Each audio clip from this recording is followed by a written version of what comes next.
Coming up right now on Lifestyle Magazine. Could a second career make the years ahead the best years ever? You'll meet some people who have made the leap and are loving every minute of it. And now the hosts of Lifestyle Magazine, Dan Matthews and Mike Tucker. Hi everyone, welcome. Thanks for joining us today. We are talking today about retirement. We're talking about second careers and all that entails. Now Dan, you're supposed to be retired, aren't you? Well, after a fashion, I'm supposed to be retired. And I will just say simply, Mike, that this is the best time of my life. Come on. No question. Because except when I come to do a production like this, there's a producer somewhere that yells at me. Yes. But other than that, everything is going just wonderful. Just great, huh? And I get to do things with my wife. We go together. We have opportunities for additional activities. You talk about second careers. I think we've got third and fourth careers going. And it's wonderful to be able to do things that we want to do when we want to do them. We can say yes or we can say no. So for anyone who may be dreading retirement, I would just like to say it is the best time of your life if you just anticipate making it the best time of your life. You know, my mom has found the same thing. She is supposed to be, quote, retired now, and she's got a second, third career, but she's also volunteering. And so we're going to take some time to talk to my mom. Joining us today from Arlington, Texas is my mom, Arlene Tucker. Hi, Mom. Thanks so much for joining us today. Hi, Mike. So give us a quick overview of what a typical week of your life looks like so we can get an idea of how you manage to fit in all of your volunteer activities. I still have some hangover from one of my careers. I'm doing some marketing part-time, but I usually reserve afternoons on Tuesdays, Wednesdays, and Thursdays to work at the church, in the church office, actually. That's great. Do you mind if I ask how old you are? Actually, I kind of welcome that when people ask me. I don't want you to think I'm in my 80s, and I'm only 77. There are obviously a lot of opportunities for seniors who are willing to volunteer. So how do you decide which ones are right for you, Mom? It's a very individual thing. You might think that I would volunteer in healthcare since I worked in healthcare most of my life. But I wanted to go where the need was greatest right now, and I want to be of service to other people. And I decided that working at the church office was a good place for me. All right, how long do you plan to keep all of this up? Well, if my health holds up, I see no reason why I can't do it for another 10 or 15 years. Thanks for joining us today, Mom. You're welcome. Joining us now is Jim Immerman, Executive Vice President of Civic Ventures. Welcome, Jim. Glad to have you with us. Thanks so much for being here. So tell us about Civic Ventures. What is Civic Ventures? What does it do? Well, it's an organization. We're in San Francisco, also Washington and Boston. And we basically promote the idea that our society has a huge amount to gain from the engagement of people who would have been considering themselves in retirement, but in fact are creating a new stage of life for themselves and a new stage of work in which they can use their talent and experience to solve and address some of the problems that are most important to them, most important to their community and to our nation.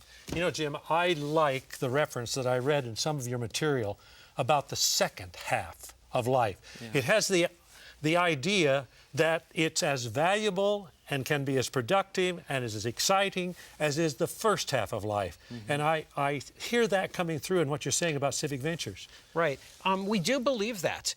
People work for 50 years growing up, developing their first career, sending their kids off to college, building their resume, and then have the freedom to really use all of that experience for the things that maybe they've wanted to do all their life, whether that's be a teacher, work in healthcare, work for some nonprofit organization, but really work that matters to them. It might be as a volunteer, it might be as a paid, as a paid second career. Is it often true for people who are in the second half of life that they even go for another education, another preparation for a second job? one of the things that we're seeing is an increase in people going back to school to be trained to do that kind of thing. Often people have experiences that don't need retraining. Translates really well to work that is so important to our community. But there's a huge number of people who are going back. I think the ministry is an area where we're seeing lots of people in their 50s going back because they see, the need to give back in some way. Divinity schools are filled with people who are in their 50s and older. So it is something. So what's causing all this? Why are people doing this? Well, I think there are a couple of things that are happening, really. One of them is that we have this huge extension of life that we never had before. And the idea that's been sold to us of retirement, spending the rest of our days on a golf course, might have had some value if it ever really did have relevance to people at a time when they weren't talking about a 20 or 30 or 40-year retirement. Now, for a variety of reasons, that's just really not going to satisfy people. They want to stay engaged. Right. Do the regulations, the laws, government provisions and so forth, is it contributing to the second half of life, or how do we cooperate there? Well, there's a lot that could be done to improve that, definitely. In a way, the way that we treat older people in relationship to work and to engagement is the same way that our country treats farmers. We pay them not to do it. That's incredible. And we incentivize people to retire from work rather than finding ways to support them, to give them the freedom to work in work that matters. There's a lot more to talk about here. So we're going to ask you to please stay with us because there's much more of Lifestyle Magazine right after this break.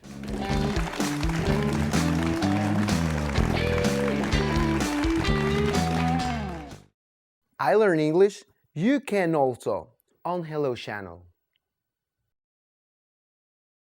For a brighter future, say hello.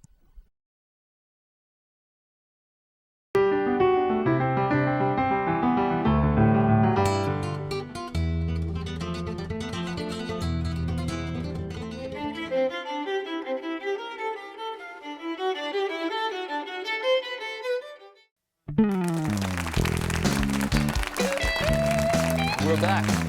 Joining us now is Rick Kocher, the enthusiastic founder and director of Stand Up for Kids, and Mike Gambrell, a staff member of Stand Up for Kids. We want to welcome both of you guys here. Thank you for joining us. Thanks, Mike. Thanks, Dan. Thanks for having us. So what is Stand Up for Kids? Stand Up for Kids is a nationwide organization that goes to the streets, all volunteers in 37 cities, 20 states, that goes to the streets and helps homeless and street children. And what do you do to help kids that maybe don't want help? Wow. Dan, they all want help. But they don't know it. Well, I think they do know it. They're too young. When you're under the age of 18, there's no way to get off the streets without tremendous help. So they don't see a way off the streets. For the most part, they're not going back home. And for the most part, they're not going back to foster care. So a life on the streets is what they believe is the way they have to live. And how do you help them? What do you do for them? Well, immediately with us, we carry backpacks full of food and clothes and hygiene products, but we also have all the data in every city. We do a tremendous survey to find out what resources are available to kids, and we tell them, here's where the shelters are, the centers are, the clinics are. We help them get ID cards and birth certificates, teach them how to drive, how to shop, how to cook, how to furnish a life skills. Everything. Yeah. I think all too often people look at homelessness as being homeless. And for kids on the streets, if it was someone my age, an old retired guy, I've had a life and now I'm homeless. But for children, no family, no church, no community, no school, no neighbors, it isn't homeless, it's lifeless. And you have to help them put this back together first. Mike, you're with the organization. Am I risking to ask if you were ever one of those on the street? Yes, I was for 6.5 years, from the time I was 15 till I was 21. And you saw some way of giving back here then? Yes, most definitely. So what do you do? I personally work with the Don't Run Away program, which is a deterrent for kids to keep them off the streets. In the event that they're being abused, that there's somebody out there that they can trust and can tell. That the streets are not the answers, and it's not a place for them to look to feel safe. Now, again, you told us that you were on the streets for quite a while. Yes. Again, can I be so bold as to ask, why were you there? Well, I was kicked out of the house at the age of 15. 15.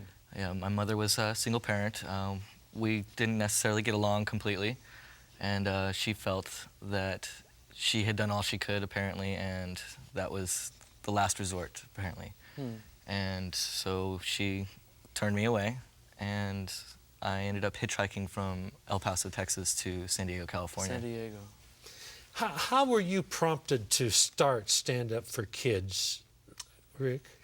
Well, that's a great question. I was, like I said, I'd spent 30 years in the Navy, and I knew when I retired I was going to volunteer.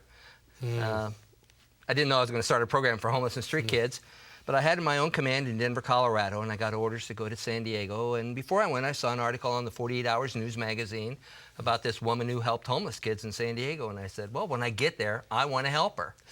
And 8 days after I got there, I tracked her down and I started volunteering, and I thought, no, kids need much more than this, and I left and started Stand Up for Kids. How did you first attract kids? By looking for them, by going to the streets, the gutters, the sewers, the riverbeds, abandoned buildings, cemeteries, everywhere. I mean, kids, homeless and street kids hang out in unbelievable, unsafe places. Are these kids glad to have you come look for them, though? I think at first, Dan, they're really afraid that we're going to send them home or we're going to get them locked up. You know, but when you go to them and you sit on, if they're sitting on the ground, you sit on the ground and you start talking to them and you say, hi, my name is Rick. You know, because at first nobody else does that. It's right. And so of course they're leery. But they, over time, and other kids will tell other kids about our program. It takes some time to gain their trust, and of course that's what we want to do. We want to gain their trust. We want to be there for the long run. It isn't about, here's a peanut butter and jelly sandwich. Yeah. Jim, you're talking about second half of life and people who are looking for ways of personal fulfillment and also giving to society.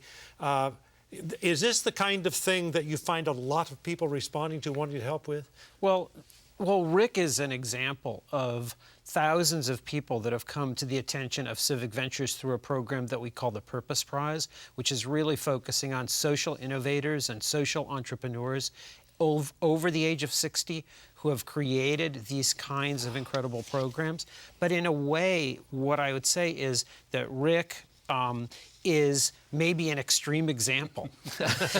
You can tell from his enthusiasm that he's got, incredible energy and time to put into this, but also incredible creativity and inventiveness in what he saw as the problem and how he went about solving it. And I think there are thousands of people like that, but there are tens of thousands of people who have skills that can support a program like Rick's. Right. Maybe they would do the books for him.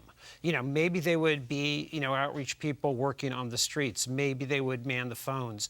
Maybe they would, help him fundraise or write a strategic plan for his organization. There are people with all sorts of talents. Maybe they're not going to start an organization and run it for, the number of years that Rick has run Stand Up for Kids, but they have a tremendous amount of talent to bring to it. And I would say those people number probably in the millions, really. That is an incredible story. What really grabs me, though, is that, all right, you've got a career in the Navy. Tell me about this bridge, Navy to taking care of kids. Why? How? Well, I had 3 children of my own, and I have 7 grandchildren. In fact, my grandson is a trainer in this program who trains all volunteers. I don't know that there was a bridge, there was a need, and I saw the homeless kids in San Diego, and you can't get upset about things you're not willing to do something about. And I just thought I could do something about this. And maybe it's because I didn't have it. Had I known better, I probably would not have done it. It's been a rough 17 years. Is that right? Well, the kids at first, certainly, and then volunteers come and go, and then sponsors come and go, and it's you have to be the one with a smile on your face all the time and keeping it going. Mike, you used an operative word for me a little bit earlier when you described Rick here as young. And it seems that is some entree to the kids on the street. What did you mean when you said young? He's a machine. He's nonstop. He's literally like a 10-year-old kid trapped in a senior's body. He never It's stops. more than 10. Okay, 12. But he just never stops. He's eat, sleeps, breathes stand up for kids. I mean, that's he's devoted to. That is wonderful, and it is obvious that you're getting a lot out of this, and it's obvious that you've appreciated it and valued it. Yes. Well, we want you to stay tuned because we've got a lot more coming up. So stay tuned right here with Lifestyle Magazine, and we'll be right back after this.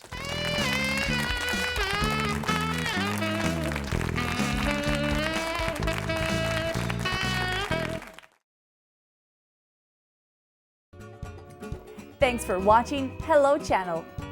Learn the language of the internet, travel, commerce, and diplomacy. Watch Hello Channel and learn English. Do it for yourself.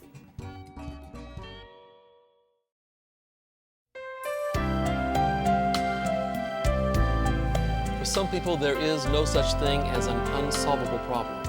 They always seem to find a solution. And June Simmons is one of those people. Welcome to the program, June. Thank you. You are with an organization known as Partners in Care. Tell us about that organization. Partners in Care was founded to address the problems in our healthcare system these days. There are so many uninsured. We built a system for a totally different population, a shorter lifespan, short-term problems, and now 80% of what we do is around chronic conditions. So we're very focused on what happens in the community, families who carry the long-term burden of care, and we're working to reshape healthcare. Did your first career inspire you in this direction? It did. I worked in a hospital, helping people leave the hospital, and I saw people end up in nursing homes or go home vulnerable. I saw people who should have never been sick or injured in the first place, and so I got very interested in prevention and broader choice for people at home. Well, that is exciting. This has got to bring you a tremendous amount of satisfaction. Very, very wonderful work, it is indeed. So what do you get out of this? Why did you go the second mile, the third mile, so to speak, and start this organization? It's just very exciting to be able to take on something that seems like it's not working, where America spends a fortune on large numbers of people with very poor results. Let's take end-of-life care. 25% of the Medicare dollar is spent in the last year of life. And yet there's terrible suffering. People aren't dying where they want to be. They're not able to make use of that time, which can be very rich, beneficial time for families. And so we worked with Kaiser Permanente to find ways for people to be cared for at home, have physician visits, have a number to call who knew where they were so they didn't have to go to the emergency room. And our research team was able to prove that this was not only much better care that everyone liked, the families, the patients, the professionals, to also drop the cost of care so those dollars could go for other things. They changed their national benefit. That was like a victory beyond anything we could have dreamed for. That's like touching 14 million lives with a small but fine team. You helped create that change with the organization. We did. We brought resources to them that allowed them to test this idea and show that it had merit. That is incredible. I mean, to get an insurance company to do anything. Well, Kaiser's dedicated to the well, right that's thing. good. That's good to hear. Well, what I hear you saying, June, is you are changing a social paradigm of our culture. As you said at the outset, our healthcare industry is set up for a certain kind of person or population, and we are not them anymore. That's right. So you've got this one wonderful model with Kaiser Permanente. How is that changing across the board, though? Are others participating? Well, that's part of the work we're doing now that we've established that model works. We're taking it out, so now we're working with Presbyterian Intercommunity Hospital. Huntington Hospital is doing things. Places all around America are trying to change the way that they address end-of-life care, and this proven model helps contribute to that. It's not the only model, but it's a powerful one. Now, are there associated organizations with yours across the country? Is yours the first one, or how do you relate with other organizations? Well, we participate in many associations, but we're kind of a hybrid. You don't hear about many not-for-profits that were formed like this as a boundary spanner. We kind of have mud on our boots. We know what it's like to be a healthcare system, and we know what it's like to be able to measure results, and we bring those two together in a unique way. So that's original, but we partner with many. Now, I couldn't help but pick up on the mud on your boots idea there, because the gentleman sitting beside you, he knows about mud on his boots too. It does. And you're both affiliated in some fashion with Jim Emmerman's organization, Civic Ventures. And what does that do for you, Rick? Well, I think it brings like-minded people together. I remember last year when we all got together for the first time, and they were asking us, what was this like? And I said, this is the first time I've been together with 70-some people in the same room, and nobody asked me why I did what I did. That's amazing. It is. Yeah, it was just, I mean, it was unbelievable, because people typically say, why? Yeah. Well, let me ask you something. You guys, you've got a million wonderful stories about these kids on the street. Could you share one of them with us right now? Sure. I'll tell you a story about Brian. And Brian was one of our kids for about 5 years, just like Mike, a little over 5 years. And he helped us with some training. And Brian and I were being interviewed by a newspaper reporter in San Diego. And I didn't hear the question she asked Brian, but what he said, I'll remember forever. He said, I can remember nights in my squat, and if you don't know, a squat is a place where kids sleep or adults sleep, but it's just a place where they sleep. He said, I can remember nights in my squat when I would be rolled up in a ball, and I had my thumb in my mouth, and I would be crying, and I could hear other kids crying, and I was praying that I would go to sleep and not wake up in the morning. And I wondered, how did we ever get here, you know? Man. Rick, thank you for what you do. Thanks. June, thank you for what you do as well. Both of you are making a real difference with a second career, and we appreciate it. Thank you. And we'll be right back with our guest in just a minute.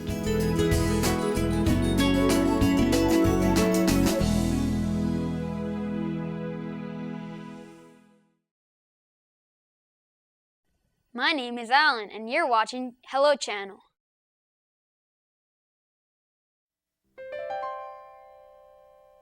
So it's obvious that there's still a lot of work to be done by anyone else who would like to volunteer or have a second career.